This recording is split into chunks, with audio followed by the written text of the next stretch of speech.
Galatians 3:28. There is neither Jew nor Gentile, neither slave nor free, nor there is male and female, for you are all one in Christ Jesus. Now we would like to start by outlining some things we feel your organization is doing well. We feel that you are striving to create a culture where all will feel accepted. We also feel that you are addressing the issues in your company and not remaining silent on them, which is very important.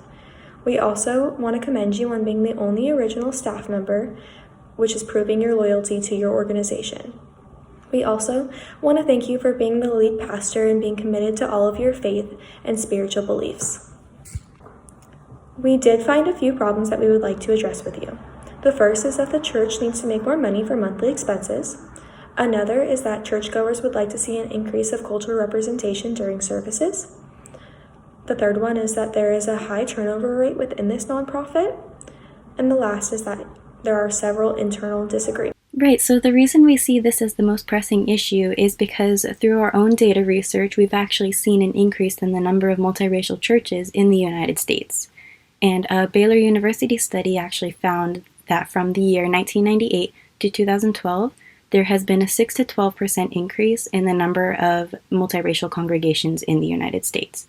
So in order to stay competitive and get more people to attend your own church, it's going to be important to diversify. This concept can better be defined by William Ouchi's theory Z, and that can be defined as when the survival and prosperity of organizations depend heavily on their ability to adapt to their surrounding cultures. So once your church is able to adapt to your surrounding cultures, you're more likely to increase your attendance, which will even help you financially in the long run. In order to address the problem of diversity, one cloud-level solution we suggest is increasing diversity on the platform and encouraging a spirit of inclusion. What we hope this to do is that it expands the type of people among the audience and also allows them to function together peacefully and swiftly. Where you want to establish yourself differently from the rest of the churches in your area, which only market to one type of demographic. That way we can bring in the multiple demographics and have them mesh and start a different dynamic among your church that separates your church from the rest of the churches. One concept to help better explain or better understand the solution is the differentiation perspective. The concept of the differentiation perspective is defined as highlighting differences across organizational units or subcultures. Differentiated subcultures can coexist in harmony, conflict, or difference of one another. This concept helps make sense of and sheds light on our cloud-level solution because if the mass recognizes the different cultures and their request, the differentiation will help people feel more included and they'll be more likely to go to mass or church more often. Also, it'll encourage them to contribute financially to the church if they feel their voice is heard. What else is saying is that even though we're bringing in these multiple cultures, we're acknowledging that they are different. We're not expecting them to all align together and change and conform to one type or our type. Instead, we're not ignoring the fact that they're different, and in fact, we're coexisting with the differences we have with each other. Hello, Mr. Johnson. So in light of our cloud-level solution of striving to achieve greater diversity, we have come up with 2 ground-level solutions that we would like to propose to you. So the first ground-level solution is to create a platform for your church members of different ethnic backgrounds to be able to share their personal testimonial stories up on stage during service. The second solution is to create a survey that would be designed in a way for you to gather the preferences in regards to culture, background, language, and even maybe topics that they would like to be discussed during a service. So you're probably thinking, well, those are 2 very great solutions, but what does that look like? And how will that all be planned out? Well, my team members and I have already all thought that out for you. So for the first solution of testimonies, we thought it would be best for you to announce this new experience and idea with your church members at the beginning or the end of service, or both, so that way they know what's going on and they know of the different options that they have. And once they do this, you can let them know if they are interested. There will be a type of ballot box for them to submit their contact information so that you will be able to contact them as to when they will be able to share their stories up on stage.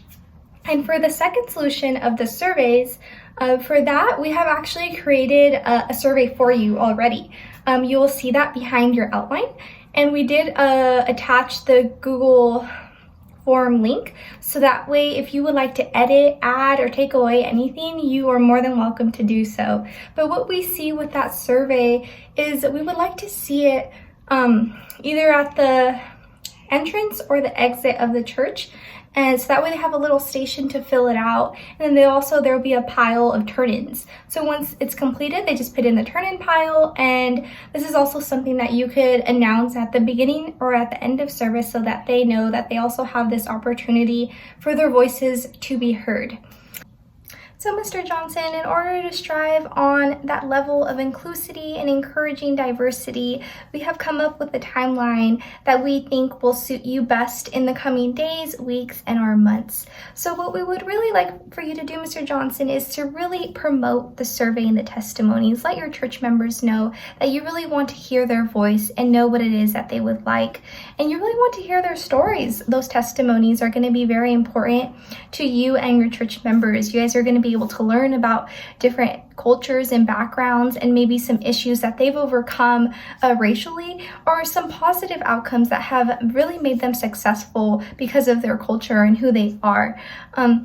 We would also like you to create a group of people to analyze that survey and gather that data, so that you guys are able to decide in which direction you would like to take the church with that information. Because what you might take from it is that maybe you're seeing that a lot of your church members would really like to have a service in a different language, like maybe Spanish.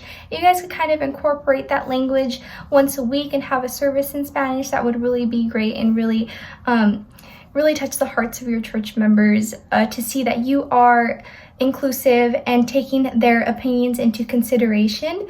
And in the coming years, we just hope that you continue to have those guest speakers, continue to implement the results of the survey that you've gathered. And we wish you nothing but the best, Mr. Johnson, and we hope that you truly consider the coastal consulting community when thinking about who to hire. But regardless of who you hire, we really wish you and your church nothing but the absolute best. And we just would like to leave you with some words from the Bible verse that we started with, which is, "We are all in one in Jesus Christ." Thank you so much, and God bless.